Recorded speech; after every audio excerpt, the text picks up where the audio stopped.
Mereka kembali lagi bersama kami di Liga Finansial. Kali ini kita akan membahas tentang saham Puri atau Putri Global Sukses ya.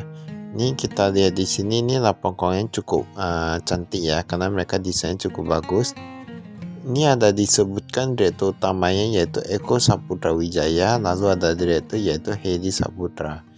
Nah, untuk alamat kantor mereka ada di Ruko Monde Junction, Blok A nomor 18 sampai 19. Tepatnya di Batam. Kalau kita lihat ini semua proyek mereka rata-rata di Batam ini ya. Ini kayak menjadi tempat fokus pengembangan mereka. Kita lihat laporan keuangan kali ini nilainya itu dia satu penuh tapi benda itu dia rupiah. Ini kasnya agak sedikit menurun, persediaan dia meningkat cukup drastis ya, meningkat sekitar 120 miliaran kalau kita lihat di sini. Nah, ini ada sesuatu hal yang cukup bagus. Kemudian total asetnya dari 344 miliaran menjadi 442 miliaran. Nah, dia ada peningkatan aset juga. Ini semua rata-rata bagus sih. Nah, kita lihat dengan hutangnya. Bagaimana dengan hutangnya? Begitu juga dengan hutangnya. Hutangnya dari 201 miliaran, ini yang jangka pendek ya. 201 miliaran sekarang menjadi 310 miliaran. Berarti kurang lebih meningkat sekitar 108 miliaran ya. Total hutangnya, nah ini meningkat juga nih, paling sekitar 108 miliaran kalau kita lihat di sini peningkatan hutangnya. Dan kita lihat dengan ekuitasnya apakah meningkat juga. Untuk ekuitasnya malah menurun, nah dari 128 miliaran menjadi 117 miliaran. Tapi saya menurut kami ini kita lihat dulu pendapatannya. Pendapatan nggak gitu beda jauh, kurang lebih 10 miliaran. Oh, ini kecil sih kalau kita lihat pendapatannya. Laba brutonya dari 2,7 menjadi 3,9 miliaran. Itu kan beban pokoknya dia berkurang. Sedangkan untuk beban-bebannya ini agak sedikit meningkat. Dan dia mulai minus 6 miliaran sekarang menjadi minus 10 miliaran. Nah, kalau kita lihat perkembangan persediaan dan hutangnya, seharusnya nggak gitu beda jauh ya. Oke lah kita bilang persediaan meningkat lebih banyak, tapi itu kan kebanyakan hanya sebagai nilai jual ya, bukan penambahan lahan atau gimana. Itulah kami takutnya hanya dari nilai, bukan luas tanah ataupun luas bangunan dan lain-lain. Kemudian kalau kita lihat dari hutangnya, ini penambahan hutang seharusnya adalah diikuti dengan penambahan beban bunga. Nah, itu yang harus diwaspadai karena kalau kita lihat penjualnya ini pun sedikit kecil ya. Nah, ini yang harus kita waspadai. Beban bunga misalnya anggap aja 100M. 100M mereka kalau kena 10% aja sudah 10 miliaran. Sudah sama dengan penjualannya ya. Jadi walaupun kalau kita lihat dari segi persediaan itu meningkat cukup drastis, kita pikir ini bagus. Kita perlu tahu sebenarnya kalau perusahaan properti itu dia yang meningkat tuh nilainya sengaja dinaikkan, ataukah memang dia ada beli tanah, beli lahan, beli ini bangun perumahan, apakah ada kayak gitu? Nah, itu perlu kita lihat. Ini kasnya kita lihat. Nah, dari sini kita pelajari bahwa beberapa proyek seperti properti kalau kita pergi ke kantornya itu kasnya itu kayak gitu besar. Ini paling banyak sekitar 48 jutaan aja sih. Nah, jadi mereka kasnya nggak gitu banyak. Ini banknya kita lihat ada Bank Negara Indonesia, Bank BNI, Bank Sentral Asia, Bank BCA. Ini Bank BCA kemarin ada simpan 3 miliaran, sekarang hanya tersisa 1,4 miliaran. Nah, lalu yang Bank BNI pun berkurang, semua rata-rata berkurang. Kalau kita lihat dari sini, semua rata-rata berkurang ya. Untuk deposito mereka mengalami peningkatan tapi sekitar 800-an jutaan saja, nggak gitu banyak. Ini pun 700 jutaan ya kalau kita lihat di sini. Total kasnya berkurang dari 12 miliaran, sekarang hanya tersisa 8 miliaran saja. Untuk piutang usaha kita lihat di sini, ini juga berkurang cukup drastis. Nah, ini kemarin yang mereka agak cukup banyak, sekarang sudah menjadi lebih sedikit, dimana dari 20 miliaran sekarang menjadi 4 miliaran. Nah, berarti mereka mendapatkan cash. Namun kalau kita lihat dari kas dan setara kasnya ini pun gak gitu banyak ya.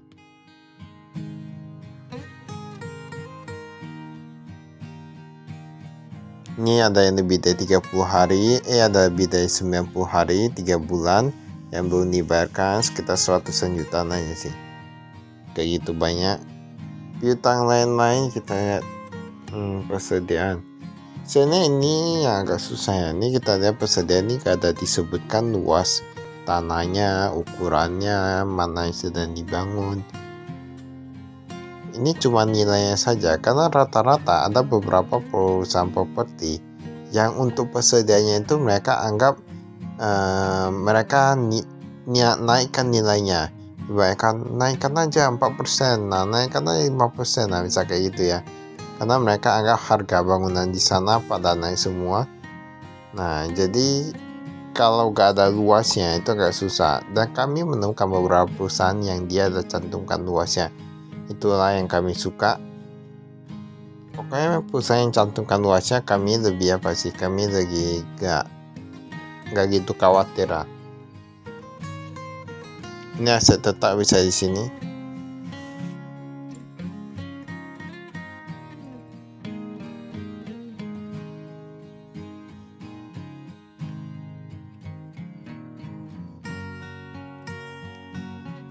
Jadi kalau kita lihat perusahaan itu, kita jangan hanya lihat, oh kalau perusahaan properti dia tambah utang berarti makin bagus, ini itu. Kita perlu lihat juga banyak penjualan mereka berapa, apakah banyak sekali. Kalau nambah utang itu kan harus ada beban bunganya juga. Kecuali kalau bank tambah utang, mereka itu utangnya itu lebih kepada simpanan masyarakat. Nah, ataupun yang lain-lain, itu bukan utang. Ini kalau yang perusahaan lain, mereka utangnya ke bank. Kalau bank kan itu hanya untuk sekedar apa aja ya.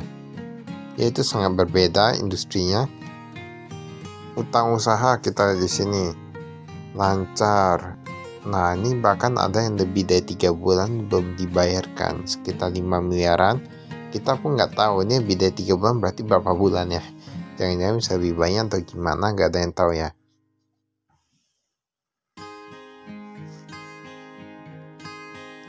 Makanya kalau kita lihat, oh ini perusahaannya besar, ini poinnya cantik, ini itu. Kita perlu lihat juga semuanya. Kita nggak bisa lihat saja dari poinnya. Nah, ini pemegang sahamnya bisa lihat di sini ya. Ada Eko Saputra Wijaya, tadi kalau tidak salah Komisaris Utama ya. Ini entitas anaknya bisa di sini.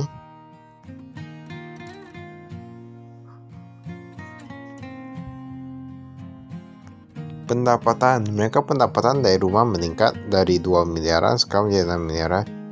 Tapi ya ini yang agak kami ragukan. Seharusnya harga rumah tidak begitu mahal, tidak begitu murah. Satu rumah saja udah berapa? Kadang ada yang 1 M-an, ada yang 2 M. Ini penjualan mereka 10 miliaran. Apakah dalam 9 bulan ini cuma jual 3 unit ya? Tapi gak tahu juga, mungkin rumahnya itu yang dia 400-an hingga 500-an jutaan ya. Seharusnya kalau 10 miliaran 500-an jutaan, seharusnya 20 unit aja ya. Nah, ini agak susah, nggak dimengerti. Apalagi yang tadi kalau kita lihat rumahnya itu cuma 6 miliaran ya kalau tidak salah. Nah, ini gaji aja ada 4 miliaran.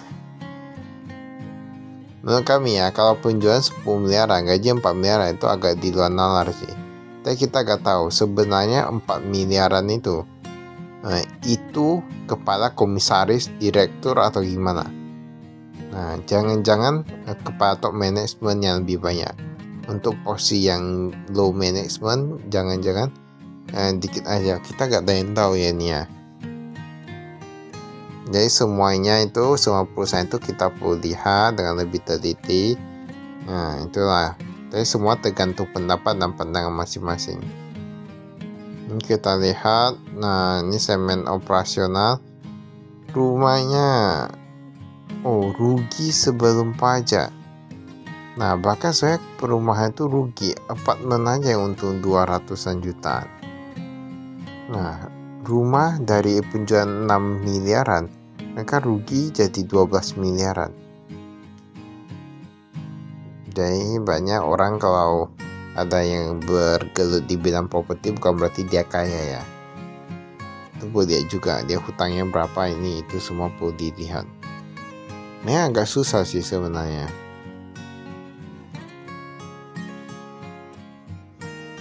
Jadi kalau ada yang lihat, oh penjualannya berapa, penjualannya meningkat nggak, bukan lihat dari sana ya. Dilihat dari laba pun nggak bisa juga, kita perlu lihat semua aspek. Nanti dilihat dari laba, ternyata dia memang sengaja banyak top manajemennya banyak utang sama perusahaannya, banyak makan dari sana ataupun yang lain-lain, kita gak ada yang tahu. Baiklah, tuh saya kami sekian, terima kasih, saya Mustasa.